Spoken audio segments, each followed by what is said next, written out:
पाकिस्तानला कधी मिळालं असं आपल्याला विचारलं तर आपल्याला सांगता येईल का कधी मिळालं? 14 ऑगस्ट 1947ला. मग भारत पहिला स्वतंत्र झाला की पाकिस्तान? पाकिस्तान झाला.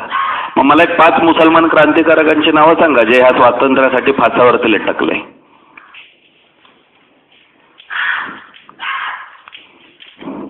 तिघांची सांगा. आपण बघतो ना, स्वातंत्र्य मिळण्यासाठी लढा झाला. पहिला देश कुठला स्वतंत्र झाला तर पाकिस्तान झाला, आमच्या अगोदर 1 दिवस. मग काही त्यांचे मुसलमान क्रांतिकारक असतील ना जे फासावरती गेले.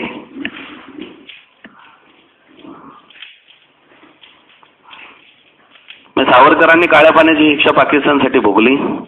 भगतसिंग राजगुरू फासावरती पाकिस्तानसाठी गेले होते.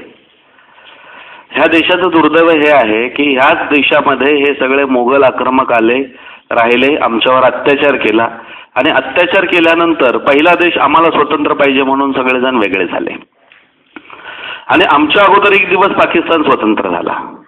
हे ह्या देशाचं दुर्दैव आहे. स्वतंत्र झाला तर सगळी लोक आपली तिकडे चालली होती, तरी सुद्धा आमच्या लोकांना फार त्यांचा पुळका आला. ते म्हटले राहा थोडे जर आमच्याकडे अजून. आता राहिले थोडे. आता 1947ला थोडे राहिले, ते वाढता वाढता वाढता आता आमच्या डोक्यावरती परत बसायला लागले.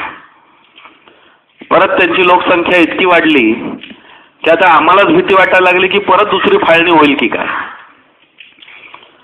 हा जर भाग बघितला तर ह्या देशामध्ये हिंदू म्हणून आम्ही ह्या देशाचे मालक आहोत. जर तुम्ही मुसलमानांनी पाकिस्तान वेगळा मागितला आणि तुम्हाला देऊन टाकला तर ह्या हिंदुस्थानामध्ये तुमचा काय अधिकार आहे?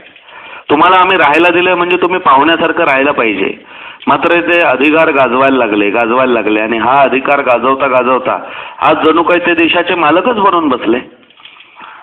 आज तुम्ही मला सांगा, आपला पंढरपूरला यात्रेकरू जातो, काय सरकारकडून सुविधा मिळते हो त्याला?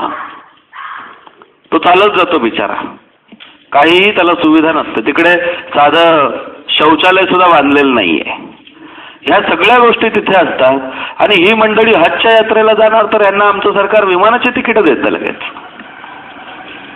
कुठून आणता तो पैसा आहे सगळा? कुंभमेळ्याला जर जायचं असेल आपल्याला उत्तर भारतामध्ये तर आपल्या रेल्वेच्या तिकिटामध्ये 25 रुपये जास्त घेतात की तुम्ही तिकडे गेल्यामुळे सरकारवरती ताण येतो आणि हे तिकडे हजला जातात, मग सरकारवरती एकदम मोकळीक होते का? हा पैसा आहे कुठला? ह्या सगळ्या गोष्टी नेमक्या कुठल्या आहेत? आणि सर्वधर्म समभाव म्हणजे काय, हिंदूंवरती अन्याय करायचा सारखा? मात्र ह्याच गोष्टी ह्या देशामध्ये सातत्याने घडत आहेत. आता साधं बघा, आपल्या मंदिरातल्या पुजाऱ्याला सरकारकडून किती पैसे मिळतात? 1 रुपया सुद्धा मिळत नाही. त्यांचा जो तो मौलाना आहे ते दिवसातून 5 वेळा बोंबलायचं काम करतो, त्याला सरकारने आता 3000 रुपये पगार सुरू केलाय. काय बरोबर मोठं काम काय करतो, फार मोठंच असं तो.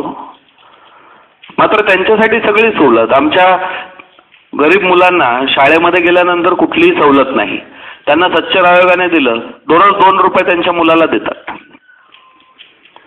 कशासाठी? कुठून हे पैसे खर्च करताय तुम्ही? आणि ह्याच्या पलीकडे जाऊन आता स्वच्छ आयोगानुसार त्यांना 16,000 कोटी रुपये मदरशांना अनुदान म्हणून दिलेले आहेत. मग या मदरशामधून देशभक्ती शिकवली जाते सध्या की देशप्रेम शिकवलं जातं? जी लोक वंदे मातरम म्हणणार नाही असं म्हणतात त्या लोकांसाठी सगळं. आपण गोष्ट लक्षात घ्या, आपण वंदे मातरम म्हणतो, आम्ही ह्या भारत भूमीला, मातेला आम्ही वंदन करतो. आमचं एक कल्पना आहे की आमची मातृभूमी आहे म्हणून. त्यांना सांगितलं की तुम्ही वंदे मातरम म्हणायला पाहिजे, ते म्हटले आम्ही म्हणणार नाही. का तर म्हणे तुमचं हे भारत माता तुमची आहे. आता वस्तुतः आपण विचार केला तर आपल्याला काय लक्षात येतं? आपल्याला मेल्यानंतर काय करतात? जाळतात. म्हणजे शरीर कुठे जातं? हवेमध्ये जातं सगळं. बरोबर आहे की नाही? अगदी बरोबर. उरलेली हाडं राहतात ती कुठे टाकतात? पाण्यामध्ये, कुठेही गंगेत वगैरे जाऊन सोडून देतात, समुद्रात जाऊन सोडून देतात. आमचं काय राहतं का इथे जमिनीमध्ये? काही नाही. तरी सुद्धा आम्ही म्हणतो ही आमची मातृभूमी आहे. आणि ह्यांना कुठे गाडतात? इथेच गाडतात ना, खाली. सडतात कुठे? खाली. इथेच सडतात. मग हे सगळं असूनही ह्या सगळ्या लोकांना ही मातृभूमी नाही वाटत. हा जर भाग बघितला तर आपल्याला लक्षात घेतलं पाहिजे की ह्या सगळ्या गोष्टी ह्या देशामध्ये काय नेमकं चालू आहे. म्हणजे आम्ही या देशामध्ये मालक आहोत की नाही, आणि आम्हाला हिंदू म्हणून काय नेमकी अस्मिता आहे की नाही. आणि ह्या सगळ्या गोष्टी आज त्या अफजल गुरुने एवढा आपल्या संसदेवरती हल्ला केला, आणि आज त्याला वाचवण्यासाठीचं अमुक आहे तमुक आहे, आता काय सांगतात त्याचा 22वा नंबर आहे. मग आपलं म्हणणं आहे तुम्ही 1 ते 21 कशाला थांबवून ठेवले, त्यांना काय आम्ही सांगितलं थांबवा म्हणून? त्यांनाही देऊन टाका फासावर, आणि 22ला पण सोबत देऊन टाका. मात्र त्याला फासावरती दिलं तर काश्मीरमध्ये दंगल पेटवू अशी त्यांची धमकी देण्यापर्यंत हिंमत झालेली. आता आपल्याला असं वाटेल बाबा कसाबने मुंबईवर हल्ला केला म्हणजे कदाचित देतील त्याला पण फासावरती. पण आता मला सांगा 22वा नंबर जर अफजल गुरुचा आहे तर कसाब उद्या अर्ज करेल, तो म्हणेल माझा नंबर आता 23वा आहे. त्यामुळे 22वाला जोपर्यंत फासावर देत नाही तोपर्यंत 23ला तरी कशाला द्यायचं. आणि मग शांतपणे त्यांना सगळं बिर्याणी कबाब खायला घालून आमचं सरकार धष्टपुष्ट करेल, परत कोणतरी विमान पळवून नेलं की ते सगळ्यांना सोडून देईल. ही ह्या देशातल्या दुर्दैवाची स्थिती आहे की आमच्या देशातल्या नागरिकांची सुरक्षितता काय, आम्हाला हिंदू म्हणून या देशामध्ये काय नेमका फायदा मिळतो हे काहीही आपल्याला माहीत नाही. आमच्यावरती दररोज अन्याय केला जातो तरी देखील आपल्याला माहीत नाही. आणि म्हणून आपण सगळेजण वेगवेगळे राहतो. जेवढे आपण वेगवेगळे राहणार तेवढं आपण 100% मार खाणार. आणि म्हणून आपल्याला आज एकत्र येण्याची वेळ आलेली आहे. आज आपल्याला संघटित होण्याची वेळ आलेली आहे. आज जर आपण संघटित झालो नाही तर एक गोष्ट लक्षात ठेवा, आणखी 5 वर्षानंतरची परिस्थिती अशी नसेल की तुम्हाला ते संघटित सुद्धा होऊ देणार नाहीत. आणि म्हणून लहान लहान गोष्टींमध्ये आपल्याला वेगवेगळं होऊन चालणार नाही. आपल्याला एकत्र राहावं लागेल, संघटित राहावं लागेल. आणि ह्या सगळ्या गोष्टी लक्षात घेण्यासाठीच आपल्याला हा सगळा भाग समजून घ्यायचा आहे. या सगळ्या दृष्टिकोनातून आपलं राष्ट्र कसं संकटात आहे, आपला देश कसा संकटात आहे, आपला धर्म कसा संकटात आहे, या सगळ्याच गोष्टी आपल्याला महत्त्वाचं म्हणजे लक्षात घ्यायचं आहे. आणि ह्यासाठीच आपण आज हा सगळा विषय समजून घेणार आहोत. आणि आपल्याला ह्या देशामध्ये नेमकं काय मिळालं पाहिजे. आता एक 2-3 दिवसापूर्वीचं उदाहरण सांगतो. मुंबईजवळ ठाण्याजवळ मुंब्रा म्हणून भाग आहे, तुम्ही काही जणांनी ऐकलं असेल मुंब्रा.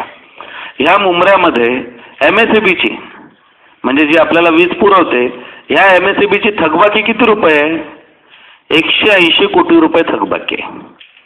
मात्र तरी सुद्धा त्यांना फुकट वीज दिली जाते.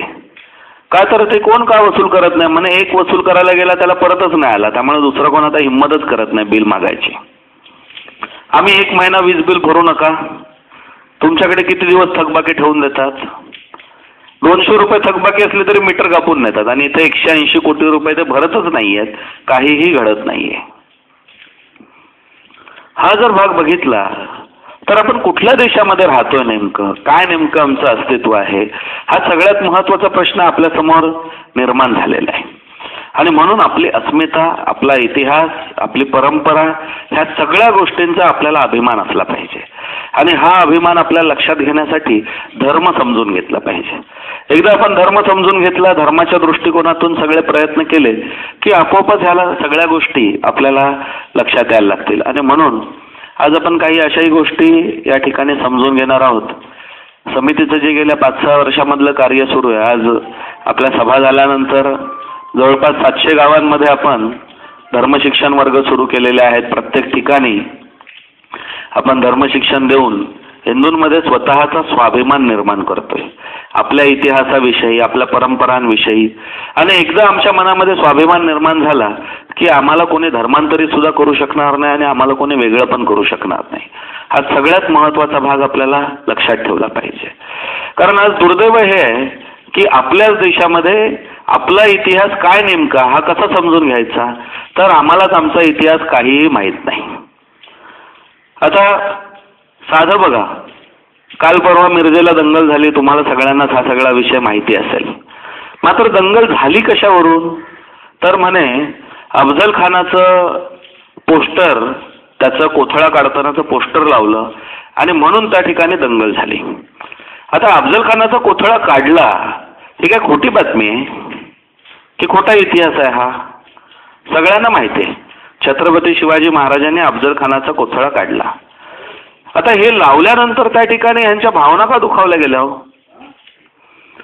मग ह्यांना प्रेम नेमकं कोणावर आहे, छत्रपती शिवाजी महाराजांवर ते की अफजल खानावर आहे? हे स्पष्ट नको का करायला? आणि ज्याचं प्रेम अफजल खानावर आहे त्याने ह्या देशामध्ये राहावं का, हा सगळ्यात महत्त्वाचा प्रश्न आहे. मात्र त्यांच्या भावना दुखावल्या जातात. आणि दुसरीकडे आपण जर बघितलं तर त्यांच्या भावनांना फार मोठी किंमत. हल्ली कुठलीही आपली गणपतीची मिरवणूक असू दे, शिवजयंतीची मिरवणूक असू दे, त्यांचं तिकडे काय ते प्रार्थनास्थळ आलं की त्यांना इकडे काय वाजवायचं नाही, का तर म्हणे भावना दुखावतात. अरे भावना दुखवायला तुमच्याकडे आज कोण असतं? म्हणजे आमचं एक दिवस काही तुम्हाला मिरवणुकीमध्ये वाजवलेलं सुद्धा चालत नाही, मग दिवसातून 5 वेळा तुम्ही बोंबलता, ते का आमच्यासाठी अंगाईगीत लावलेलं असतं सकाळी? कशासाठी आम्ही हे ऐकायला पाहिजे? कारण काय नेमकं? मग तुमच्या भावना दुखावतात तर आमच्या का दुखावू नयेत? मात्र हिंदू आपल्या मागणी करत नाहीयेत, आपल्या दृष्टिकोनातून सगळ्या ह्या गोष्टी बघत नाहीयेत. आज साधं तुम्हाला सांगतो, ह्या सर्वधर्म समभावाचं माझ्याकडे मी जो काही विषय मांडणार ना, ह्या सगळ्या विषयाचे पुरावे माझ्याकडे इथे काढून ठेवलेले आहेत. एकही गोष्ट विना पुरावा मी मांडणार नाही. त्यामुळे एक गोष्ट लक्षात ठेवा की 100% सगळ्या गोष्टी सत्यच मांडणार. आता दुसरी महत्वाची गोष्ट सांगतो, आपल्याला साधं माहिती असेल, ध्वनी प्रदूषणाचा कायदा. आता ध्वनी प्रदूषणाचा कायदा काय आहे? रात्री 10 पासून सकाळी 6 वाजेपर्यंत कुठल्याही प्रकारचा भोंगा किंवा काहीही वापरता येणार नाही. आपल्याकडे नवरात्र मंडळ असतात, गणेशोत्सव असतात, रात्री 10 वाजले की लगेच आपल्याकडे रांगा लागतात की ते बंद करा, 10 वाजले, नोटीस देतात लगेचच. आणि ह्यांची सकाळची पहिली बांग 5:30ला दिली जाते. दररोज कायदा मोडला जातो. जर दररोज कायदा मोडला जातो तर त्याच्याविरुद्ध कोण कारवाई करतं? मात्र कुठल्याही प्रकारची कारवाई होताना दिसत नाही. मग आम्ही हिंदुस्थानामध्ये राहतो की पाकिस्तानमध्ये राहतो, हाच सगळ्यात महत्त्वाचा प्रश्न आहे. की ह्या देशामध्ये आम्हाला जर विचारात घेतलं जात नाही तर हा देश नेमका कोणाचा आहे? आणि म्हणून ह्या दृष्टिकोनातून आपण एक एक दिवस जसं आपला जातोय तसं आपण धोक्यामध्ये येतोय. आपल्याला ह्या सगळ्या गोष्टी अगदी लक्षात ठेवल्या पाहिजेत. ह्या सगळ्या दृष्टिकोनातून प्रयत्न केले पाहिजेत. आता साधं बघा, या देशामधले कायद्यांची स्थिती नेमकी काय आहे. आता हिंदूंना हिंदू कोड बिल लागू केलं, मग सरकारने सांगितलं हम दो हमारे दो म्हणून. मग परत म्हटले नाही, आणखीन लोकसंख्या वाढते, म्हणे हम दो हमारे एक. आता पुढे सांगतील हम दो हमारे कुछ भी नाही हिंदूंना, आणि त्यांचं हम 5 हमारे 25. म्हणजे हे जर गणित बघितलं तर त्यांची लोकसंख्या 2% भारताला स्वातंत्र्य मिळालं त्यानंतर 2% त्यांची लोकसंख्या होती. ह्या 2% आज त्यांची लोकसंख्या कुठपर्यंत जाऊन पोहोचली आहे? 17%. म्हणजे इतक्या प्रचंड प्रमाणात त्यांची लोकसंख्या वाढली आणि आम्ही 98% कमी होता होता 78% आलो. मग तेवढ्याच प्रमाणात हिंदूंची लोकसंख्या कमी कमी होत चालली आहे. हा धोका आहे. धोका कसा आहे? भारताची जी फाळणी झाली त्यावेळी ह्या देशामध्ये मुसलमानांची लोकसंख्या किती होती? 1947ला भारतामध्ये मुसलमानांची लोकसंख्या 24% होती. आता पुन्हा 24%ला पोचायला किती टक्के उरले? 7%. फक्त 7% उरलेले. त्यावेळी कोणी फाळणी घडवली तर आम्ही म्हणतो जिना, बॅरिस्टर मोहम्मद अली जिना. त्याचा कुठला पक्ष होता? मुस्लिम लीग होता. आता पाकिस्तानने फाळणी झाली, जिना तिकडे गेला, पक्ष घेऊन गेला, सगळं गेलं तिकडे. आता तुम्ही मला सांगा, पाकिस्तानमध्ये मुस्लिम लीग आहे का? आता पाकिस्तानमध्ये मुस्लिम लीग नाही, संपला तो. मुस्लिम लीग कुठे आहे? आमच्या भारतात परत स्थापन झाला. यावेळेचे लोकसभेचे तुम्ही निकाल बघा. मुस्लिम लीग स्थापन झाला, केरळमध्ये निवडणुका लढवल्या, 2 खासदार निवडून आणले त्यांनी. म्हणजे ह्या देशामध्ये परत मुस्लिम लीग स्थापन झाला, लोकसंख्या 17% पर्यंत जाऊन पोचली. आता आपण विचार करायला पाहिजे, आणखीन 7% लोकसंख्या वाढली, ते परत म्हणतील आम्हाला दुसरा पाकिस्तान पाहिजे. देणार आहोत का आम्ही सारखे? आम्ही फाळणी कशी झाली ना ह्याचा इतिहास कधी समजून घेतलेला नाहीये. ह्या देशाची फाळणी झाली आणि पाकिस्तानमधून जेव्हा हिंदू तिकडून इकडे यायला लागले, आपण कोणी हा सगळा इतिहास वाचलेला नाही. आपण कधी आवर्जून 55 कोटीचे बळी हे गोपाळ गोडसेंचं पुस्तक वाचा. रक्तलांछित म्हणून एक पुस्तक आहे की ज्याच्यामध्ये लाहोर आणि ह्या सगळ्या भागामध्ये काय काय झालं ते सगळं दिलेलं आहे. त्यामध्ये जे वर्णन आहे की पाकिस्तानमधून हिंदूंना घेऊन जी पहिली ट्रेन आली होती, आगगाडी जी आली होती, त्या पहिल्या आगगाडीमध्ये जेवढ्या स्त्रिया होत्या सगळ्यांवर त्यांनी बलात्कार केले आणि हिंदू स्त्रियांचे स्तन कापून गोण्या भरून पाठवून दिले. अक्षरशः गोण्या भरून स्तन आले होते आणि ते त्यांनी सांगितलं की ही स्वतंत्र भारताला भेट आहे म्हणून. म्हणजे आम्ही एवढे अत्याचार सहन केलेत, या लोकांचे अत्याचार सहन करून आमच्याकडे हा देश आम्ही उभा केलाय आणि आता पुन्हा यांच्या घशामध्ये घालायचा आपण. आणि आज ते ताकद दाखवत आहेत की अफजल खान वधाचं पोस्टर तुम्ही लावू शकत नाही. आणि दुर्दैव आमचं, मलाच पुण्यातला एक हिंदूंचाच आपला फोन आला, अहो ते अफजल खानाचं पोस्टर कशाला लावायचं, नुसतं शिवाजी महाराजांचं लावलं असतं तर चाललं असतं. मी म्हटलं आज अफजल खानाचं लावल्यानंतर ते विरोध करतात, उद्या कदाचित शिवाजी महाराजांचं सुद्धा लावलं ना त्याला सुद्धा म्हणतील नकोच आम्हाला हे, मग काढणार आहे का तुम्ही? बरं ह्याच्यामध्ये इतिहास काय आहे? हा जर सत्य इतिहास आहे तर मग आम्ही तो का मांडायचा नाही? आपल्याला महत्वाची गोष्ट लक्षात घेतली पाहिजे की ह्या सगळ्या गोष्टी कशा पद्धतीने चालू आहेत, का हा इतिहास बदलण्याचा प्रयत्न केला जातोय. एक महत्वाची गोष्ट ही आहे की जे काही आदर्श आहे, आमच्या समोर काहीतरी आदर्श आहे की ज्याच्यामुळे आमच्या मनामध्ये कुठेतरी स्वाभिमान निर्माण होऊ शकतो, हे आदर्शच आपल्या समोरून काढून टाकण्याचं काम चालू आहे. आता कसं चालू आहे ह्याचं मी तुम्हाला उदाहरण सांगतो. हिंदूंमध्ये आदर्श राम म्हणजे प्रभू श्री रामचंद्र, आपण त्याला आदर्श राज्य म्हणजे रामराज्य असं म्हणतो. हे आदर्श जे राज्य झालं रामराज्य, ह्या रामराज्यानंतर दुसरा आदर्श राजा जर कोणी झाला असेल तर तो छत्रपती शिवाजी महाराज. आणि ह्या छत्रपती शिवाजी महाराजांनी रामाचीच परंपरा आहे तशीच्या तशी पुढे चालू ठेवली. तुम्हाला एक उदाहरण देतो जीवनातलं दोघांच्याही, म्हणजे तुम्हाला लक्षात येईल की छत्रपती शिवाजी महाराजांचा आदर्श आम्हाला का वाटतो. कारण जसं रामराज्य हे जनतेचं होतं तसं शिवाजी महाराजांनी रयतेचं राज्य म्हटलं, माझं राज्य नाही म्हटलं कधीच, हे रयतेचं राज्य हे म्हटलंय. दुसरी महत्वाची गोष्ट लक्षात घ्या, ज्यावेळी प्रभू श्रीरामचंद्रांनी रावणाचा वध केला, रावणाला ठार मारलं, मारल्यानंतर बिभीषणाला सांगितलं की याचा अंत्यसंस्कार कर. बिभीषणाने सांगितलं की मी काय करणार नाही, रावण वाईट होता त्यामुळे मी अंत्यसंस्कार करणार नाही. त्यावेळी प्रभू श्रीरामचंद्र काय म्हटले, मरणांती वैराने, मृत्यूनंतर वैर संपतं हिंदू धर्मात, त्यामुळे तू जर अंत्यसंस्कार करणार नशील तर मी करेन.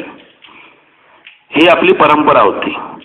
आता त्याच्यानंतर काय झालं, त्याच्यानंतर छत्रपती शिवाजी महाराजांचा जर इतिहासातला हाच प्रसंग बघायचा झाला तर अफजल खान वधाचा प्रसंग आपण घेऊया. ह्या अफजल खानाचा कोथळा शिवाजी महाराजांनी काढला. आता काढल्यानंतर काय झालं, काढल्यानंतर मेल्यानंतर त्यांनी भवानी मातेच्या समोर शपथ घेतली होती, कारण ह्या अफजल खानाने भवानी मातेचं मंदिर तोडलं होतं. आणि ह्या ठिकाणी छत्रपती शिवरायांनी शपथ घेतली होती की हा 32 दाताचा बोकड मी तुझ्या चरणी अर्पण करेन. आणि त्या अफजल खानाचं मुंडकं कापून त्यांनी त्या भवानी मातेच्या चरणी अर्पण केलं. पण हे सगळं झाल्यानंतर, शपथ पूर्ण झाल्यानंतर काय केलं त्यांनी ह्याच अफजल खानाला प्रतापगडावरती गाडलं, तिकडे त्याचं थडगं बांधलं आणि वर तिथे सनद लिहून ठेवली, हा एक योद्धा होता लढणारा, जरी शत्रू असेल तरी चालेल पण तो लढण्यासाठी एक योद्धा होता, म्हणून त्याला वर्षाची दिवाबत्तीचे सगळे पैसे आमच्याकडून घेऊन जावेत आणि दिवाबत्तीचं सगळं लागणारं तेल हे भवानी मातेच्या मंदिरातून घेऊन जावं. आजही हे निर्लज्ज लोक भवानी मातेच्या मंदिरातून तिथून दिवाबत्तीचे पैसे पण घेऊन जातात आणि डबा पण घेऊन जातात तेलाचा. आता हे दोन उदाहरणं जर लक्षात घेतली, जसं प्रभू श्री रामचंद्रांनी रावणाच्या मृत्यूनंतर त्याला सन्मान दिला, तसंच छत्रपती शिवाजी महाराजांनी अफजल खानाचा कोथळा काढल्यावर त्याला सन्मान दिला, त्याचं त्या ठिकाणी थडगं बांधलं आणि हे थडगं त्या ठिकाणी त्याला सुविधा पण करून दिली की इथली दिवाबत्तीचे सगळे पैसे आम्ही देऊ. आता ही आमची परंपरा आहे. मग आता आपण लक्षात घ्या, औरंगजेबाने छत्रपती संभाजी महाराजांना मारलं, ठार मारलं, त्याने बांधलं का थडगं कुठे? प्रतापराव गुजरांना ठार मारलं, बांधलं का थडगं कुठे? तानाजीला मारलं, बांधलं थडगं कुठे? यांची कुठली परंपरा हो ही? आपण त्यांचा सन्मान केलेला आहे. आणि ह्या अफजल खानाचा तिथे जो सन्मान झाला, हे सन्मान विसरून आता त्या लोकांना त्याचं काही वाटतच नाहीये. आता दुर्दैवाची गोष्ट की आम्हाला आता ते सांगतात इतिहास पण मांडू नका, आणि म्हणून आपल्या समोरचा हा इतिहास काढून टाकण्याचं काम चालू आहे. आता इतिहास का वगळला जातो नेमका? कारण आमच्या मनामध्ये कुठेतरी अशा प्रकारची भावना निर्माण होऊ नये की बाबा कितीही मोठा खान असला तरी आम्ही कोथळा काढू शकतो त्याचा. हे अशा आमच्या मनामध्ये विश्वासच निर्माण होऊ नये म्हणून ह्या सगळ्या लोकांचे हे प्रयत्न चाललेले आहेत. आता कसे प्रयत्न चालले ह्याचं उदाहरण सांगतो आणि इतिहास शिकण्याच्या मागचं कारण काय ते सांगतो. आता ह्या ठिकाणी अफजल खानाचा कोथळा काढला, त्यानंतरचं ते जे आम्ही लहानपणी शाळेमध्ये शिकलो ते चित्र पण आता 4थीच्या पुस्तकातून काढून टाकलं, कारण त्यांच्या भावना दुखावतात. मग आता मजकूर पण काढून टाकला, शिवाजी महाराजांनी अफजल खानाचा कोथळा काढला. आता हे करता करता एक रत्नागिरीमध्ये मुस्लिम शिक्षक होता, तो इतिहास पण वेगळा शिकवायला लागला. मुलांना काय इतिहास शिकवायला लागला की शिवाजी महाराजांनी काय अफजल खानाचा कोथळा काढलाच नाही. मग कोणी काढला बाबा? तू काढलास. पण तो इतिहास भलता शिकवायचा. तो सांगायचा शहाजीराजे आणि अफजल खान हे विजापूरच्या आदिलशहाकडे एकत्र कामाला होते आणि दोघांची चांगली मैत्री होती.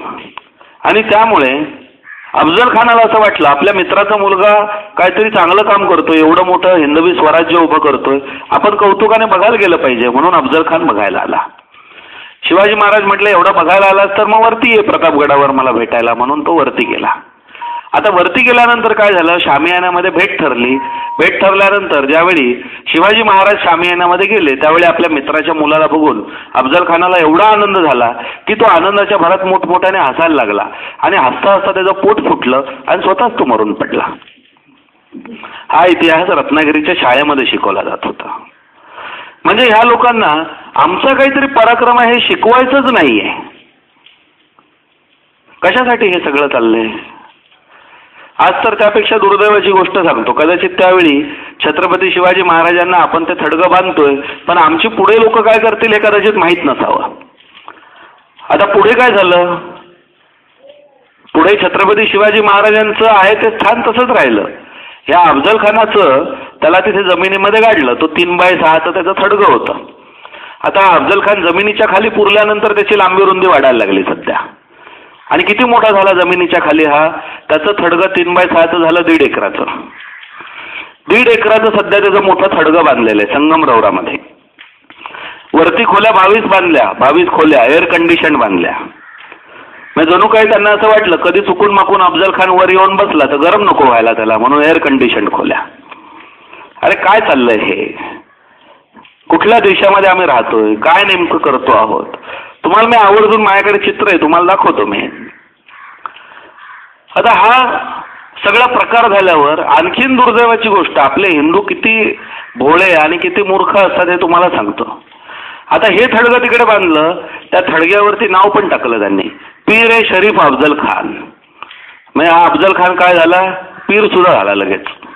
बरं आमच्या हिंदूंना काय 33 कोटी देव हो आमच्याकडे, सगळ्यात जास्त देव हिंदू धर्मात, पण आम्हाला ते पण कमी पडतात. आम्ही नवस बोलायला पीर दर्गे उरूस सगळीकडे. मला जरा सांगा त्यांचा कोणी व्यक्ती जाताना आपलं गणपतीचं मंदिर दिसलं की चप्पल काढून करतो का नमस्कार कधी? पण आम्हाला कुठे हिरवी चादर दिसली तरी आमचा हात असा वर खाली. कशासाठी होतो? का आमच्या देवाने सांगितलं आमचं सामर्थ्य संपलंय? मग आमच्या कुठल्याही देवाचा जर अवतार बघितला, आमच्या सगळ्या देवांच्या हातात शस्त्र आहे आणि सगळ्या देवांनी अवतार असुरांच्या नाशासाठी घेतलेला आहे. मग आम्हाला काय आमच्या देवांवरती विश्वास वाटत नाही? पण नाही आम्हाला वाटत. आज हा अफजल खान पीर झाला. माझा साताऱ्यामध्ये वाईला कार्यक्रम झाला. वाई हे प्रतापगडाच्या पायथ्याला आहे. तिथे गेल्यावर मला कळलं आणखीन भयंकर गोष्ट. तिथे आपल्या हिंदूंनी सांगितलं आम्ही सगळे आता हिंदू तिकडे अफजल खानाच्या इकडे उरसाला जातो. मी म्हटलं अरे अफजल खानाच्या उरसाला का जाता? ते म्हणे नाही अफजल खान नवसाला पावतो हल्ली. म्हटलं अफजल खान पण नवसाला पावायला लागला, बाकी सगळे देव जणू काय कमीच झाले आता. ते म्हणे हो 100% नवसाला पावतो. अफजल खानाला नवस बोलला की घरात 100% मुलगा जन्माला येतो. म्हटलं अरे किती निर्लज्जपणा करतोय आम्ही.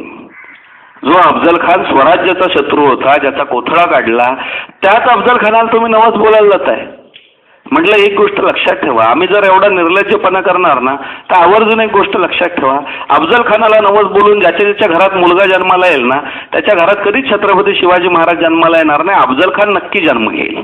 त्यामुळे ज्याला ज्याला आपल्या घरात अफजल खान जन्माला घालायचेत ना खुशाल जाऊन नवस बोला तुम्ही तिकडे. अरे आम्ही एवढे निर्लज्ज झालेलो आहोत की आम्हाला आमचा इतिहास सुद्धा लक्षात नाही. हीच सगळीकडे परंपरा चालू आहे. माझा अगदी परवाच फलटणला कार्यक्रम होता.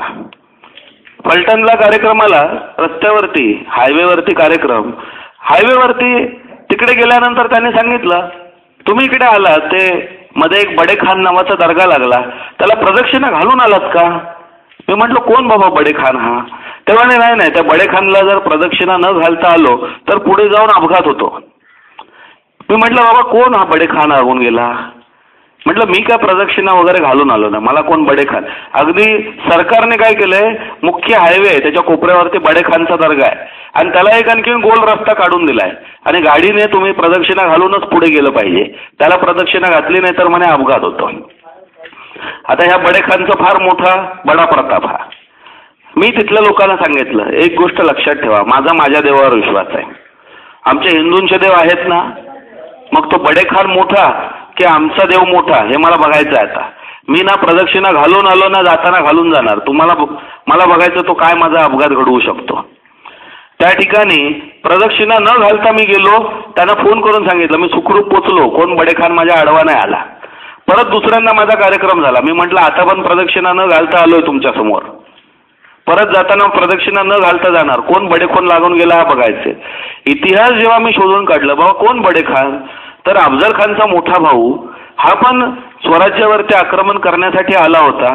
त्याला बजाजी निंबाळकराने फलटणच्या इथे त्या साखरवाडी गावाच्या इथे ठार मारलं, त्याचाही दर्गा केला आणि त्याचं आता नाव बडेखान. म्हणजे काय आमची परंपरा चालली आहे की आम्ही आमच्या देवांना विसरून या बडेखानाला घाबरायला लागलो. अरे ज्याचा मुंडका आम्ही उडवू शकतो तो बडेखान आमच्या आडवं कसं येईल? घाबरला पाहिजे आम्हाला. तो हिंदू जातोय म्हटल्यावर बडेखान लपून बसला पाहिजे, पण आम्हाला त्याची भीती वाटायला लागली. आणखीन तिसरी महत्वाची गोष्ट, आम्ही आता विशाळगड आणि पावनखिंडीमध्ये कार्यक्रम घेतला, बाजीप्रभू देशपांडे आणि शिवाकाशीत. त्यावेळी विशाळगडावरती आम्ही गेलो. विशाळगडाची परिस्थिती सांगतो तुम्हाला. ह्या विशाळगडावर छत्रपती शिवाजी महाराजांनी बांधलेली 12 मंदिर आहेत. वाघजाई, विठलाई, रामेश्वर, शंकर, गणपती, 12 मंदिरं आहेत वरती. मात्र 12 मंदिरांची स्थिती काय, वरती छत सुद्धा नाहीये, पडलंय सगळं. पावसाचं पाणी थेट देवावरती पडतं, कोणीही फिरकत नाही. मात्र वरती गडावर जाताना बघितलं तर ही गर्दी गडावरती जायला. मी तिथल्या भोसले म्हणून कुटुंब होतं, त्याने आम्हाला सगळा गड फिरून दाखवला. त्यांना म्हटलं हे काय आहे? ते म्हटले काय सांगायचं तुम्हाला, आपलेच 5000 हिंदू वरती गडावर येतात दररोज. म्हटलं जातात कुठे हे?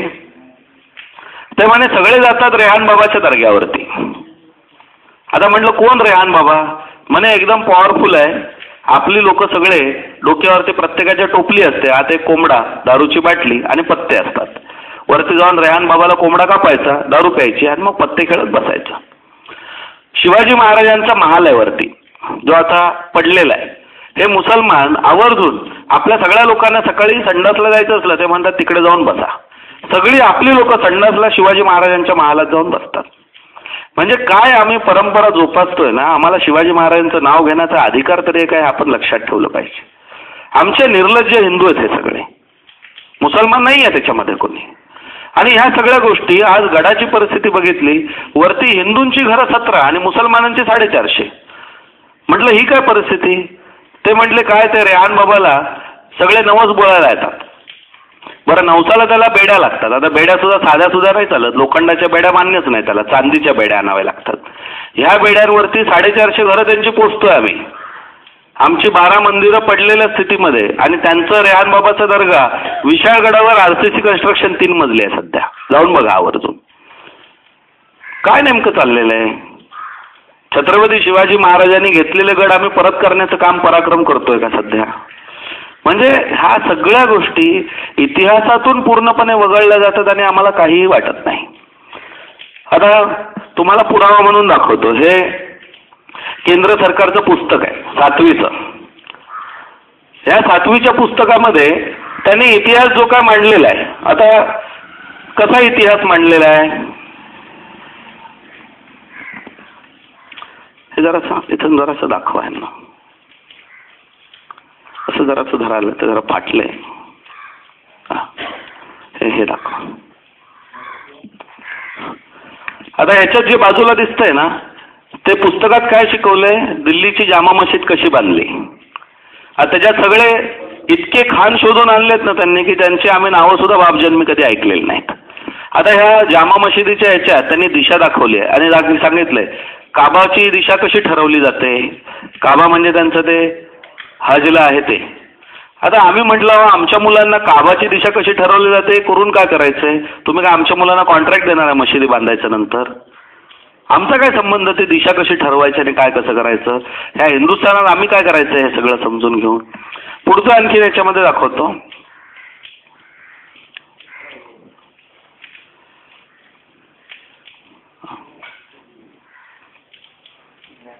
दाखवा तुम्ही दाखवा.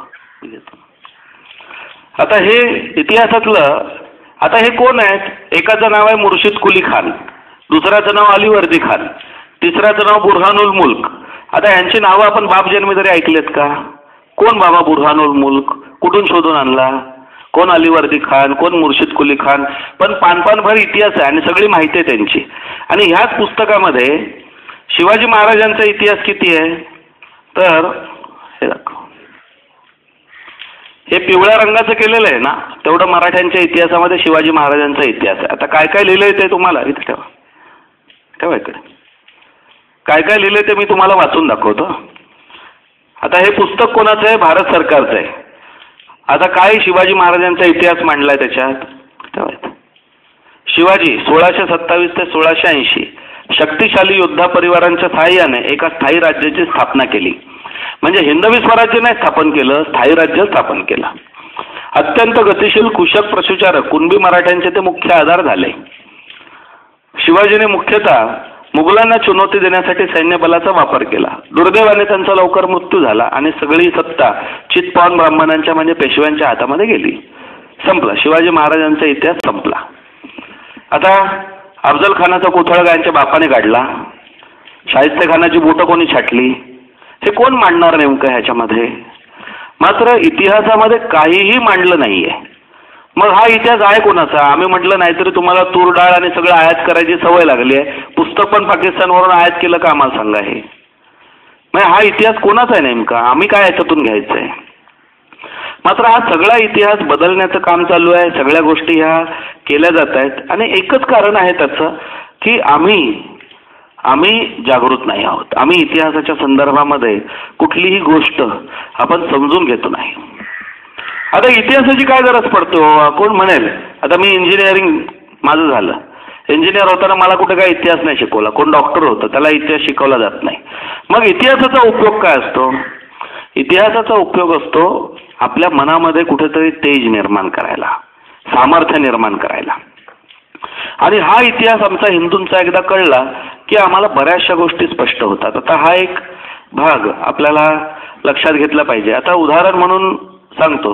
सावरकरांना अंदमानच्या तुरुंगामध्ये ठेवलं होतं. आता अफजल खान वधाचा काय नेमका इतिहास आहे हे आपल्याला त्याच्यातून लक्षात येईल किंवा आपल्याला काय त्याची आवश्यकता आहे. सावरकरांना अंदमानच्या तुरुंगात ठेवलं होतं. अंदमानच्या तुरुंगामध्ये मुस्लिम सुद्धा कैदी होते आणि हिंदू सुद्धा होते. आता हे मुस्लिम कैदी काय करायचे, प्रत्येकाला कोलूला सगळ्यांना बांधलेलं असायचं आणि मग ते फिरून त्यांनी सगळ्यांनी नारळाचं तेल काढायचं आणि मग हे तेल काढल्यानंतर सगळेजण सुटायचे. सुटल्यानंतर मुसलमान काय करायचे, धावत धावत जाऊन शिजवलेल्या सगळ्या अन्नाला हात लावायचे आणि सांगायचे हे जर अन्न खाल्लं तर तुम्ही सगळेजण मुसलमान होणार. आता हा जर भाग त्या ठिकाणी बघितला तर सगळे हिंदू घाबरायचे की बाबा ह्या अन्नाला हात कसा लावायचा, आपण खाल्लं तर मुसलमान होणार. काही जण उपाशी राहायचे, काही जण नाईलाजाने खायचे, मग ते मुस्लिम झाले म्हणून सांगायचे. सावरकर जेव्हा त्या ठिकाणी गेले, सावरकरांनी सांगितलं उद्यापासून काय करायचं, हिंदूंनी धावत धावत जाऊन त्या अन्नाला सगळा हात लावायचा. हिंदूंनी जाऊन हात लावला. सावरकरांनी सांगितलं आता जो कोणी मुसलमान हे अन्न खाईल तो सगळेजण आता हिंदू होणार. ते म्हटलं असं नाही.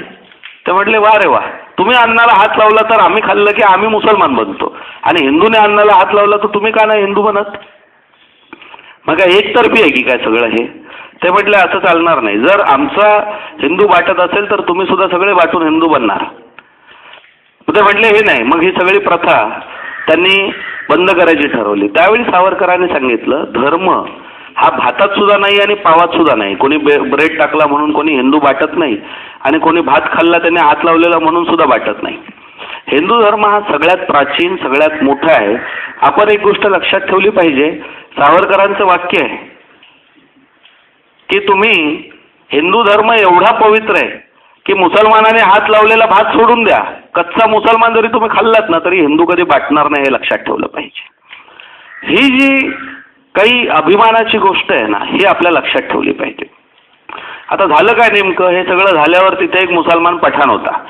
त्याने सावरकरांना येऊन सांगितलं, सावरकर या धर्मांतरणाच्या भानगडीत तुम्ही पडू नका. तुम्ही जर पडला तर लक्षात ठेवा मी 6.5 फूट उंचीच आहे, तुम्ही तर 5 फुटाचेच आहेत फक्त, तुम्हाला सहज मी कुठेतरी पिरगाळून टाकीन. सावरकरांनी सांगितलं महाराष्ट्राचा इतिहास वाचून ये. 6.5 फुटाच्या अफजल खानाचा कोथळा 5 फुटाच्या छत्रपती शिवाजी महाराजांनी काढलेला आहे. त्यामुळे तू 6.5 फुटाचा असला आणि मी 5 फुटाचा असल्याने मी काय घाबरणार नाही. कोथळा काढण्याची ताकद आमच्या मराठी लोकांमध्येही तू विसरू नकोस, लक्षात ठेव. हा जो काही स्वाभिमान आहे, ही जी काही आपल्यामध्ये असलेली अभिमानाची गोष्ट, ही ह्या इतिहासामधून कळते आम्हाला. आणि म्हणून आपल्याला इतिहास लक्षात ठेवला पाहिजे. म्हणून ह्या लोकांना अफजल खानाच्या कोथळ्याचं चित्रच नकोसं वाटतं. त्यांना भीती वाटते की या मराठी लोकांना जर उद्या कळलं की बाबा 5 फुटाचे असले तरी हे 6.5 फुटाच्या खानाचे कोथळे काढू शकतात, तर मग ह्यांच्या मनामध्ये ही जर निर्माण झाली तर मग नेमकं आपण काय करायचं, म्हणून त्यांना ते चित्र नको आहे. त्यामुळे आपल्याला आपला स्वाभिमान जोपासला पाहिजे, आपल्याला ह्या सगळ्या गोष्टी लक्षात ठेवल्या पाहिजेत. आणि म्हणून हा सगळा भाग आवर्जून लक्षात ठेवण्यासारखा आणि हा सगळा आहे. आता हे सगळं जे काय सुरू आहे ह्याच्यामध्ये इतिहासाच्या दृष्टिकोनातून आणखीन वेगवेगळ्या प्रकारचे बदल केले जातात. आता हे बदल नेमके कसे होतात, का होतात, तर आपल्याला एक गोष्ट लक्षात घेतली पाहिजे. आपल्या देशावरती 250 वर्ष राज्य, जसं 750 वर्ष मुसलमानांनी केलं तसं 250 वर्ष आपल्यावरती राज्य केलं ब्रिटिशांनी, म्हणजे ख्रिस्ती होते सगळे. ह्या सगळ्या लोकांनी पहिल्यांदा 1832ला लंडनच्या राणीने लॉर्ड मेकॉले नावाचा एक सेनापती भारतामध्ये पाठवला. त्या सेनापतीला सांगितलं आपण 250 वर्ष हिंदुस्थानवरती राज्य करतोय, मात्र ह्या सगळ्या लोकांना आपण ख्रिस्ती का नाही बनवू शकलो, ह्याचा अभ्यास करायला तू जा. हा लॉर्ड मेकॉले 1832ला भारतामध्ये आला. आता भारतामध्ये आल्यावर 1832 ते 1836 असं 4 वर्ष संपूर्ण भारत फिरला तो. आणि संपूर्ण भारत फिरल्यावरती त्याने आपला अहवाल तयार करून लंडनच्या राणीला दिला. त्या अहवालामध्ये त्याने 4 महत्त्वाच्या गोष्टी मांडल्या होत्या. पहिली गोष्ट मांडली होती की ह्या सगळ्या हिंदूंना आम्ही ख्रिस्ती बनवू शकत नाही. पहिलं कारण आहे त्याचं की ह्यांच्याकडे एकत्र कुटुंब पद्धत आहे. सगळी कुटुंब एकत्र राहतात आणि एकत्र राहत असल्यामुळे घरातले जे वडीलधारी मंडळी आहेत ती बाकीच्या सगळ्या मुलांना लहानपणापासून स्तोत्र, अभंग हे सगळं शिकवतात, धर्म कसा आहे आपला. म्हणून ह्या मुलांना लहानपणापासून धर्म माहीत असतो. आणि ही गोष्ट थांबवण्यासाठी त्यांनी विभक्त कुटुंब पद्धत सुरू झाली. आज आपण बघतो विभक्त कुटुंब पद्धतीमुळे आपल्या मुलांना आता स्तोत्र, अभंग, त्याला कुठल्या मुलाला बोलवून सांगा की आता संध्याकाळ झाली शुभंकरोती म्हण बाबा, त्याला येणार नाही.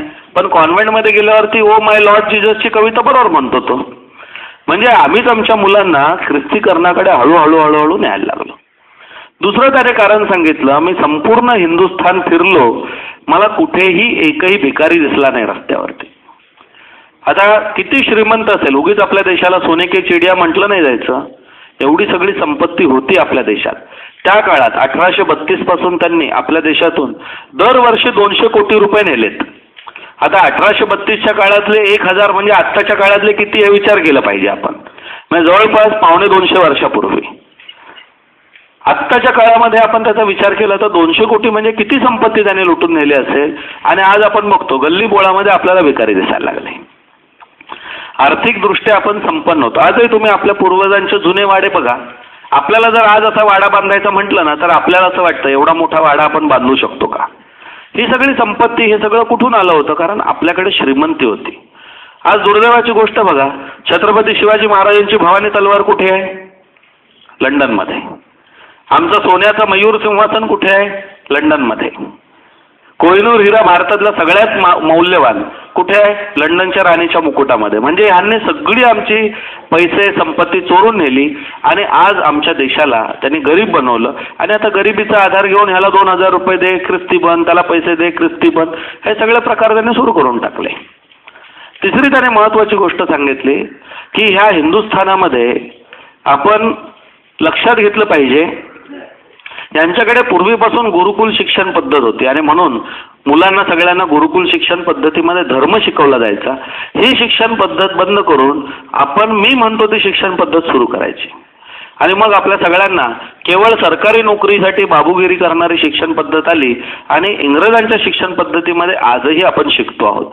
आपलं जे शिक्षण सुरू आहे ना हे हिंदूंचं नाही आहे, हे ब्रिटिशांनी तयार करून दिलेले. लॉर्ड मेकॉलेने 2 गोष्टी आपल्या देशाला दिल्या, एक शिक्षण आणि दुसरे कायदे. आजही तुम्ही वकिलांना जाऊन विचारा कायदे काय आहेत आपले. इंडियन पिनल कोड 1860 म्हणजे भारतीय दंडसंहिता 1860. 1860 मध्ये भारताचे कायदे कसे तयार झाले? आम्ही म्हणतो भारत स्वतंत्र आला 1947ला. मग 75 वर्ष अगोदर कायदे कसे तयार झाले आमचे? हे कायदे लॉर्ड मेकॉलेने तयार केले. का तयार केले?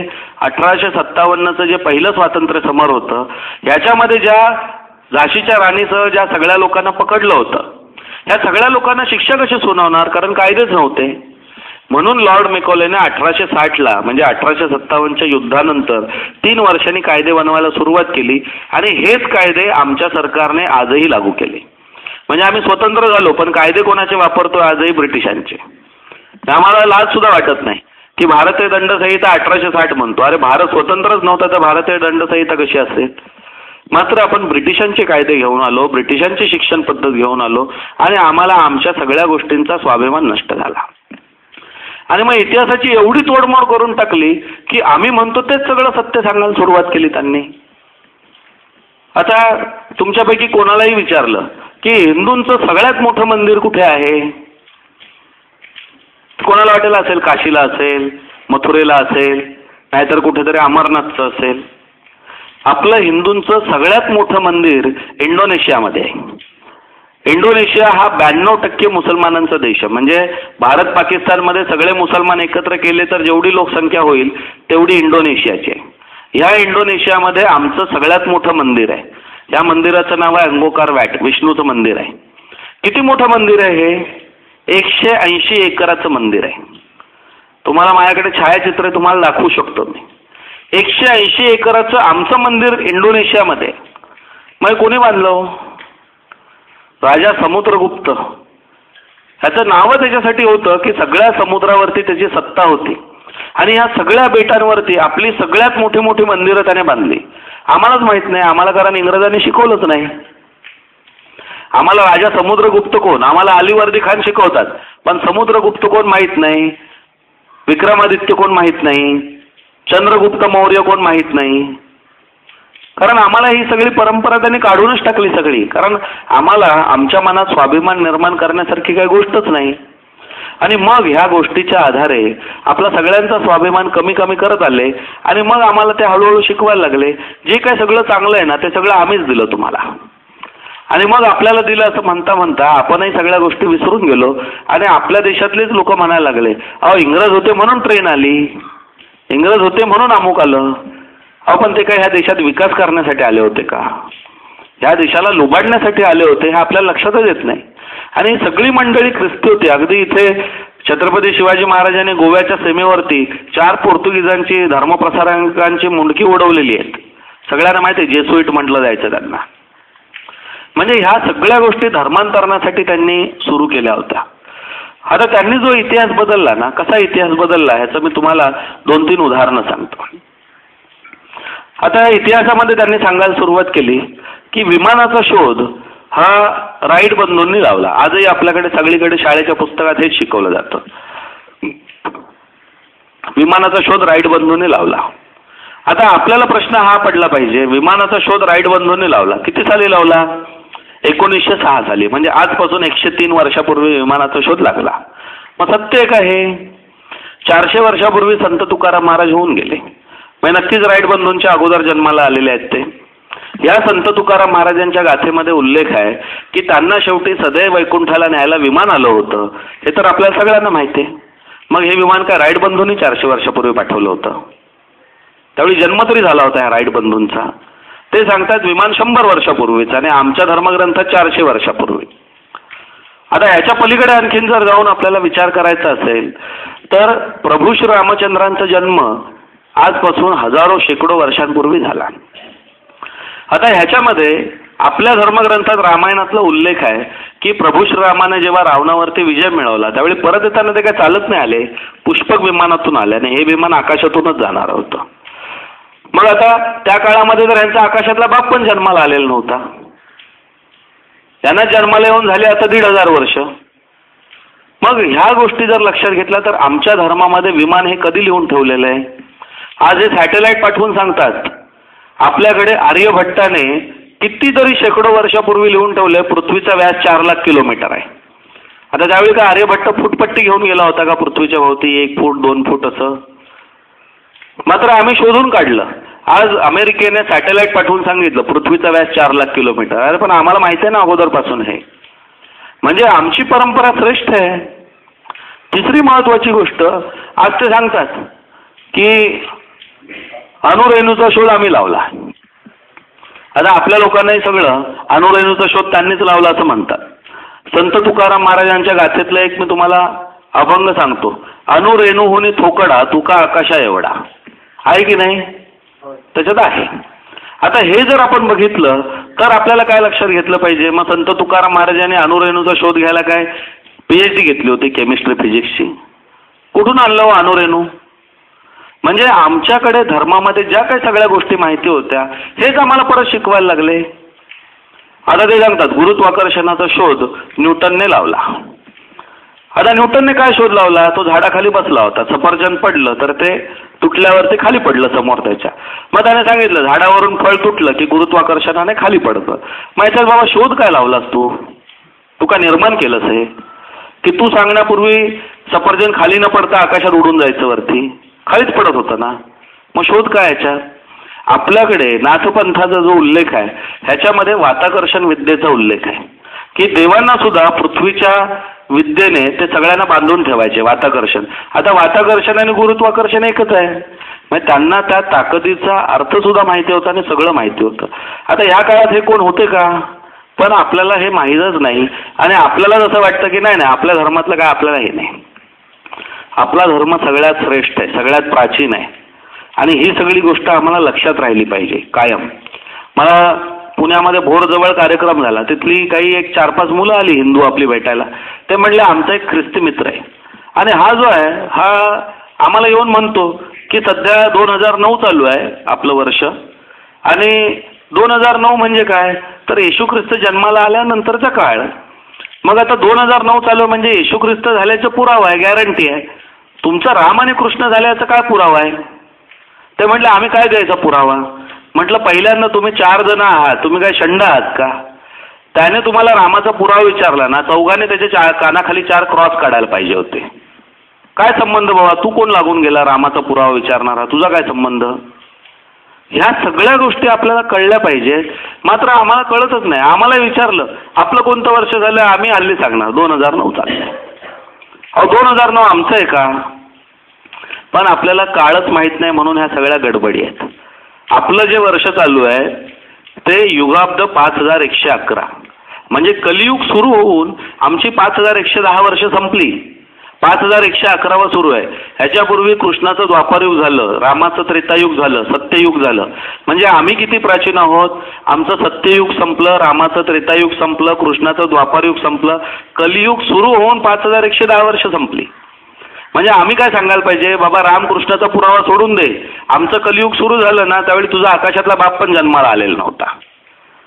त्यामुळे आमच्या धर्माच्या सगळ्या गोष्टी तू विसरूनच जा. ह्या सगळ्या गोष्टी आपल्या मनात स्वाभिमान निर्माण करणार आहेत. मात्र आम्ही सगळं विसरून गेलो. आता साधं बघा, आम्ही दुसऱ्यांना म्हणतो धर्म एखाद्याने बदलला की आम्ही म्हणतो त्याला बाटला. आता आम्ही दिवसातून किती वेळा बाटतो? आम्हाला फोन आला की पहिला शब्द असतो आमचा हॅलो, बरोबर आहे? सगळे हॅलोच म्हणतो. मला सांगा हॅलो हा हिंदूंच्या कुठल्या ग्रंथात लिहिलेला आहे हो? आमचा शब्द हा नाही आहे. मी बऱ्याच ठिकाणी जाऊन विचारतो मग हॅलोचा अर्थ तरी मला जरा समजावून सांगा. काय बाबा अर्थ माहिती आहे आपल्याला? नाही माहिती, तरी सुद्धा वापरतो. म्हणजे आम्हाला शब्द माहीत नाही, कोणाचा आहे हे माहीत नाही, तरी सुद्धा आम्ही हॅलोच म्हणतो. मग आमच्या धर्मामध्ये रामराम म्हणायला सांगितलंय, नमस्कार म्हणायला सांगितलंय, काय नाही तर जय श्रीराम तरी म्हणू शकतो आम्ही. मग आम्ही का म्हणत नाही हो? आम्ही सुद्धा जेव्हा जेव्हा दुसऱ्याचे शब्द वापरतो ना त्यावेळी बाटतो, हे लक्षात ठेवलं पाहिजे. आम्ही कशाला, आमच्याकडे आहे ना. अहो ह्या निमित्ताने काही नाही तर देवाचं नाव तरी तोंडात येतं की नाही. 2 वेळा रामराम म्हटल्यावरती, जय श्रीराम म्हटल्यावर देवाचं नाव येतं, नमस्कार म्हटल्यावर दुसऱ्याविषयी आदर व्यक्त होतो. हे आम्ही केलं पाहिजे, हा आमचा स्वाभिमान आहे. मात्र आम्हीच आमच्या परंपरा विसरलो. मगाशी जर सांगितलं तसं आपल्या मुलांना हिंदू धर्मातला एकही संस्कार माहीत नाही, मात्र त्यांच्या कॉन्व्हेंटमध्ये गेल्यावरती सगळे तिकडे जाऊन प्रार्थना करतात. मग आपणच या सगळ्या गोष्टी बदलायला पाहिजेत आता कुठेतरी. तुम्ही मला एक मुसलमान दाखवा, टोपी घातलेला नसेल, दाढी वाढवलेला नसेल, पण आमच्या हिंदू मुलांना जर सांगितलं कपाळाला टिळा लावल्याशिवाय बाहेर पडायचं नाही की त्यांना लाज वाटते. अरे हिंदू असल्याची लाज कशाला असली पाहिजे? बरं हल्ली मुली सुद्धा टिकली एवढ्या बारीक लावतात की मायक्रोस्कोप घेऊन आता शोधावी लागते टिकली लावली की नाही, इथपासून सुरुवात. अरे आमचा धर्म आहे ना, आमची परंपरा आहे नाही, आमची परंपरा आम्ही जोपासली पाहिजे, आम्हाला अभिमान असला पाहिजे. मी हिंदू आहे ना, मग मला अभिमान असला पाहिजे. आता दुसरं आणखीन सांगतो, हल्ली वाढदिवसाच्या शुभेच्छा कधी सुरू होतात? तर शुभेच्छा सुरू होतात रात्री 12:01. मग 12 वाजता दिवस बदलतो का हो? दिवस काय बदलत नाही. त्यांनी इंग्रजांच्या सगळ्या याच्यामध्ये दिवस बदलतो, मात्र आम्ही पण इंग्रजांसारखे वागायला लागलो आणि आमचा दिवस रात्री 12ला बदलतो. आता 12ला काय बदलतं? आम्ही सगळे झोपून जातो. मग काय दिवस सुरू होतो का तिकडे? काही सुरू होत नाही. 12 वाजता नुसतं घड्याळामध्ये 12 वाजतात, आम्हीच समजायला लागलो दिवस बदलला. हिंदू धर्मानुसार दिवस सूर्योदयाला बदलतो, म्हणजे अंधार जाऊन जेव्हा सूर्य येतो त्यावेळी दिवस बदलतो. मग आपण जागा तरी असलं पाहिजे, डोळस तरी असलं पाहिजे. आम्ही डोळस पण नाही, आम्ही आंधळ्यासारखे रात्री 12:01 झाले की दिवस बदलला असं शुभेच्छा द्यायला सुरुवात केली. अहो ह्या सगळ्या गोष्टी कुठेतरी थांबवल्या पाहिजे. तिसरी आणखीन गोष्ट सांगतो, हल्ली नवीन वर्ष कधी साजरा करतो आपण? हिंदूंचं नवीन वर्ष कोणतं? 31 डिसेंबर, गुढीपाडवा म्हणजे चैत्र शुद्ध प्रतिपदा. पण आपली सगळी मंडळी हल्ली साजरा करतात 31 डिसेंबर. तुम्ही आता सांगितलं तरी मला नाही खात्री वाटत बाबा सगळे गुढीपाडवाच फक्त साजरा करत असतील. आमचा साजरा होतं 31 डिसेंबर. आता 31 डिसेंबर कसा साजरा होतो? 31 डिसेंबरला काय आपण बदल बघितला वर्षात कुठे? आपले म्हणणार हो बदल होतं की नाही, आम्ही कॅलेंडर बदलतो, 2009चं काढणार, 2010चं लावणार. अहो पण ह्याने काय वर्ष बदलतं का? वर्ष कसं बदलणार? मात्र आम्हाला हे लक्षातच नाही. आम्हाला काहीतरी आनंद मौज मजा करायला मिळाली की झालं. आता कसं वर्ष बदलतं हे? तर सगळी मंडळी संध्याकाळी 7-8 वाजता सगळा बेत रंगतो, सगळे एकत्र ग्रुपमध्ये बसतात आणि सगळं काम चालू होतं. काम कसं सुरू होतं? रात्री 12 वाजता, त्यावेळी आमच्या मंडळींचे सगळ्यांचे 12 वाजलेले असतात. कोणालाही शुद्ध काय चांगल्या प्रकारची नसते आणि दुसऱ्या दिवशी सकाळचं अभ्यंग स्नान कुठे? कुठल्या तरी गटाराच्या पाण्यामध्ये पडलेले असतात. म्हणजे हे आमचं अभ्यंग स्नान. ह्याला काय धर्म म्हणतात? ह्याला संस्कृती म्हणतात. ही विकृती आहे. धर्म कधीही असं शिकवत नाही. धर्माची ही परंपरा कधीही नाही आहे. धर्म जो आहे तो कायम चांगल्या गोष्टी शिकवणार. मग हिंदूंचा चैत्र शुद्ध प्रतिपदेलाच का हो? की असंच आहे कुठलाही दिवस दिला? एक गोष्ट लक्षात ठेवा, हिंदू धर्म हा इतका सायंटिफिक, इतका विज्ञाननिष्ठ आहे की असा कुठलाही धर्म नसणार. आता सगळ्यात महत्त्वाची गोष्ट, चैत्र शुद्ध प्रतिपदेला का? तर चैत्र शुद्ध प्रतिपदेला ईश्वराने सृष्टी निर्माण करून पहिल्यांदा लहरी पाठवल्या आपल्या. दुसरं महत्त्वाचं कारण, चैत्र शुद्ध प्रतिपदेला शरद ऋतू संपतो आणि वसंत ऋतूला सुरुवात होते. ऋतू बदलतो. शरद ऋतूमध्ये सगळ्या झाडांची पालवी गळते, वसंत ऋतूमध्ये झाडाला नवीन पालवी फुटते. बरोबर आहे की नाही? म्हणजे झाडाला सुद्धा जुनं जाऊन नवीन येण्याची प्रथा त्या ठिकाणी सुरू होते. कोकिळा कुठल्या ऋतूमध्ये गाते? वसंत ऋतूमध्ये गाते. तिला सुद्धा कळतं नवीन काहीतरी सुरू झालेलं आहे. पुढचं, आपण गुढी उभारल्यानंतर कडुनिंबाचे पानं, गूळ असा एक 5 प्रकारचा चव असलेला पदार्थ खातो. का खातो? तर आमच्या शरीरात सुद्धा बदल होतो म्हणून हा 5 प्रकारचा प्रसाद आम्ही ग्रहण केला की शरीर आमचं ह्याला तयार होतं. आयुर्वेदामध्ये जे वमन हा प्रकार सांगितला शरीर शुद्धीला, त्याचं नाव आहे वासंतिक वमन. म्हणजे वसंत ऋतूमध्ये शरीरात बदल होतात त्यात करायचं वमन. आता आमच्या शरीरात बदल आहे, झाडांमध्ये बदल आहे, पक्ष्यांमध्ये बदल आहे, ऋतूमध्ये बदल आहे, सगळीकडे बदल आहे. म्हणून त्याला नवीन वर्ष चैत्र शुद्ध प्रतिपदेला सुरू होतं. फक्त आम्ही साजरा नाही करत, संपूर्ण सृष्टी साजरी करते, म्हणून त्याला नवीन वर्ष म्हणतात. हा आम्हाला आमच्या धर्माविषयी असलेला स्वाभिमान असला पाहिजे. मात्र आम्ही या सगळ्या गोष्टी विसरून चाललेलो आहोत. आम्हीच आमची परंपरा सोडून दिलेली आहे आणि म्हणून आपल्याला हिंदुत्वाचा स्वाभिमानच नाही उरलेला. हा अभिमान आपल्यामध्ये निर्माण झाला पाहिजे. आता दुसरीकडे ही सगळी ख्रिस्ती मंडळी आम्हाला आमचा धर्म माहीत नाही, त्याचा गैरफायदा घेतात. आता बऱ्याच ठिकाणी ते सगळीकडे सांगतात, आमच्या धर्मात आलात की स्वर्गात तुम्हाला जागा मिळेल, हिंदू राहिलात की नरकात राहाल. मला प्रश्न पडला, भारत सरकार गेलं की काय आरक्षण करायला तिकडे? ख्रिस्ती असलात की स्वर्गात जागा, की स्वर्ग यांच्या मालकीचं झाला, की येशू ख्रिस्त गेटकीपर म्हणून बसलाय वरती, हिंदू आला की त्याला बाहेर पाठवा, आपला ख्रिस्ती आला की आत पाठवा. हे काय मुख्यमंत्र्याची केबिन आहे बाबा तिकडे? आपल्याला हा सगळा भाग ना लक्षातच येत नाही. कुठला हा कुठला संबंध की तुमच्या धर्मात स्वर्ग आणि आमच्या धर्मात राहिला की नरक? हे काय आरक्षणाने वगैरे नाही आहे. हिंदू धर्म हा सगळ्यात पवित्र का आहे? हिंदू धर्माने आपल्याला कुठलंही आरक्षण दिलेलं नाही. आपल्याला सांगितलंय का हिंदू आहे म्हणून तुम्हाला लगेच स्वर्गात जागा देणार आहे? नाही. हिंदू धर्म सांगतो व्यक्ती कुठलाही असू दे, जो चांगलं कर्म करतो त्याला पुण्य मिळतं, ज्याचं पुण्य जास्त त्याला स्वर्गात जागा मिळते. तो धर्मानुसार कोणामध्ये भेदभाव नाही करत. जो वाईट कर्म करतो त्याला वाईट फळ मिळतं, त्याला पाप लागतं, ज्याचं पाप जास्त त्याला नरकात जावं लागतं. आम्हाला आरक्षण नाही येते. बरं, ह्यांना फक्त स्वर्ग आणि नरकच माहिती आहे. हिंदू धर्मामध्ये स्वर्गाच्या पुढे जन तप महासत्य हे लोक आहेत आणखी. म्हणजे आपला धर्म किती अभ्यास केलेला आहे. नरकाच्या खाली पण लोक आहेत. अतल वितल सुतल तलातल महातल रौरव एवढे 7 नरक आमच्या धर्मात सांगितले. त्याला सांगायचं बाबा धर्मांतर करायला आलायस ना, एक गोष्ट लक्षात ठेव, 7व्या नरकात जाशील, तुला एकच नरक माहिती असेल. आपल्याला ह्या सगळ्या गोष्टी आहेत ना लक्षात घेतल्या पाहिजेत की आपला धर्म हा सगळ्यात मोठा, सगळ्यात पवित्र असा आहे आणि म्हणून ह्या सगळ्या गोष्टी कुठेतरी थांबवल्या पाहिजे.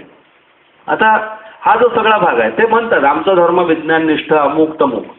आता मी तुम्हाला सांगतो कसं विज्ञाननिष्ठ नाही. ते सगळे सांगतात आम्ही अमुक शोध लावला तमुक शोध लावला. हे कुठलाही शोध लावू शकत नाही याचं मी तुम्हाला उदाहरण सांगतो. तुम्हाला सगळ्यांना इतिहासामध्ये शिकवलेलं असेल, गॅलिलिओला ख्रिस्ती धर्मगुरूने फासावरती दिला. सगळ्यांना आपल्याला माहिती. गॅलिलिओने काय केलं होतं? दुर्बिणीचा शोध लावला. दुर्बिणीचा शोध लावून त्याने सांगितलं पृथ्वी गोल आहे. आता पृथ्वी गोल आहे म्हटल्यावर ते त्याला लगेच फासावर देऊन टाकलं. का बरं फासावर दिलं? कारण त्यांच्या बायबलमध्ये येशू ख्रिस्ताने नजर जाते तेवढं सगळं सपाट बघून पृथ्वी सपाट आहे असं लिहून ठेवलं होतं. आता पृथ्वी सपाट आहे असं लिहिलं, त्याने दुर्बिणीचा शोध लावून लांबपर्यंत बघितल्यावर पृथ्वी गोल दिसली म्हणून त्याने लिहिलं पृथ्वी गोल आहे. आता गोल आहे म्हणण्यावर त्याला फासावरती देऊन टाकलं लगेच त्यांनी. आजही बायबलमध्ये पृथ्वी सपाट आहे असंच लिहिलेलं आहे. मग आता तुम्ही मला सांगा, आपला 4थीतला मुलगा पृथ्वी गोल आहे म्हणतो की सपाट आहे म्हणतो? गोल आहे म्हणतो. तो कोणी आला ना त्यांचा धर्मप्रसारक, त्याला सांगायचं आमच्या 4थीतल्या मुलाच्या पाया पड, त्याला तुमच्या येशू ख्रिस्तापेक्षा जास्त कळतं. तुमचा येशू ख्रिस्त पृथ्वी सपाट आहे सांगतो, आमचा 4थीतला मुलगा सांगतो पृथ्वी गोल आहे. त्यामुळे पहिल्यांदा ते बदला. हा जर भाग बघितला, अरे ज्यांना पृथ्वी सपाट आहे की गोल आहे हे कळलं नाही, ते आम्हाला काय धर्म शिकवायला आले? मात्र आपल्याला ह्या सगळ्या गोष्टी माहीत नसल्यामुळे आम्हाला हा स्वाभिमानच निर्माण होत नाही आणि ह्या सगळ्या गोष्टींचा गैरफायदा ते कुठेतरी घेतात आणि वेगवेगळ्या प्रकारे धर्मांतरण करतात. आता त्यांचे काही धर्मांतरणाचे तुम्हाला नवीन आधुनिक प्रकार सांगतो. म्हणजे माझ्याकडे बरेचसे पुरावे आहेत. आता हे सगळी मंडळी गावोगावी जातात आणि लहान मुलांना गोळा करून अशी चित्र देतात रंगवायला. आता हे चित्र रंगवलेलं आहे. मग हे चित्र रंगवलं की त्याला ते एक चॉकलेट देतात. मुलाला आनंद होतो, वा चित्र पण रंगवायला आणि वरून एक चॉकलेट. मग ते 2-4 वेळा झालं की मग थोड्या दिवसानंतर येतात. आता ह्या ठिकाणी एक झाड दिसतं आणि याच्यामध्ये एक स्टिकर दिसतं इथे लावलेलं. आता ही फळ आहे. ते म्हणतात एकदा चित्र रंगवलं ना एक स्टिकर. असं तू जर 12-13 वेळा आलास, आता ह्याच्यामध्ये 13 फळं येतील, 13 स्टिकर देणार आणि ही 13 स्टिकर जर तू पूर्ण केलेस की आम्ही तुला एक फुटपट्टी भेट देणार. मुलगा म्हणतो अरे वा, दरवेळी चॉकलेट मिळणार आणि मग आणखीन हे सगळं झाड पूर्ण झालं की मला आणखीन फुटपट्टी पण मिळणार. मुलगा आनंदी होतो. आई वडिलांना सांगितल्यावर आई वडील पण आनंदी होतात. वा काय चांगली गोष्ट आहे. मात्र ह्या फुटपट्टीच्या नादाने सगळ्यांकडून ख्रिस्ती धर्माचा जप करून घेतात ते. आणि आमची मुलं चॉकलेटच्या बळावरती सगळे कृत्य बनवायला सुरुवात करतात. आम्हाला या सगळ्या गोष्टी कळतच नाही की कसं हे सगळे प्रकार त्यांचे सुरू आहे. आणखीन दुसरा त्यांचा प्रकार सांगतो. मी महाराष्ट्रभर जात असल्यामुळे सगळ्या ठिकाणचे प्रकार मला माहिती आहे. आता एक त्यांनी अफवा पसरवली, घरामध्ये कृष्णार्जुनाचं चित्र लावलं की घरामध्ये महाभारत घडणार. तुमच्याकडे आली आहे काही? नाही इकडे आले अजून, लांब आहे बहुतेक तुमचं गाव जरासं, मात्र सगळ्या शहरांमध्ये गेलेली आहे. आता कृष्णार्जुनाची चित्र लावलं की घरात महाभारत घडणार आणि मग भांडणं होणार तुमच्या घरात. आपल्या बऱ्याचशा मुंबई, पुणे, सगळीकडच्या सातारा शहरातल्या सगळ्या लोकांनी घरातली लगेच कृष्णार्जुनाची चित्रच काढून टाकली. मी त्यांना विचारलं की बाबा ज्यांच्या घरात कृष्णार्जुनाचं चित्रच लावलेलं नाही त्यांच्या घरात एकही भांडण होत नाही का? आणि ज्यांनी काढून टाकली त्यांच्या घरातली सगळी भांडणं थांबली एका दिवसात. अरे संबंध कुठे येतो? आम्हाला स्वाभिमानाने सांगता आलं पाहिजे. ज्या भगवान श्रीकृष्णाने कौरव पांडवांच्या घरातला वाद कायमचा मिटवला त्याचं चित्र आमच्या घरात राहिलं तर आमच्या पण घरातले वाद कायमचे मिटतील ना. मात्र आम्ही सगळे बळी पडतो. विदर्भासारख्या भागात ते आणखीन वेगळे प्रकार करतात. तिकडे त्यांनी आता सांगतात बघा आता सगळीकडे ऋतुमान बदलत चाललंय, उन्हाळा वाढतोय आणि सगळीकडे अंटार्क्टिका, हिमालय सगळीकडचा बर्फ वितळतोय. त्याला वैज्ञानिक भाषेमध्ये ग्लोबल वॉर्मिंग असं म्हणतात, याला हरितगृह असं मराठीत म्हटलं जातं. आता हा जो भाग आहे हा विज्ञानाचा भाग आहे, मात्र ह्याचाही वापर ते धर्मांतरणासाठी करतात. कसा करतात?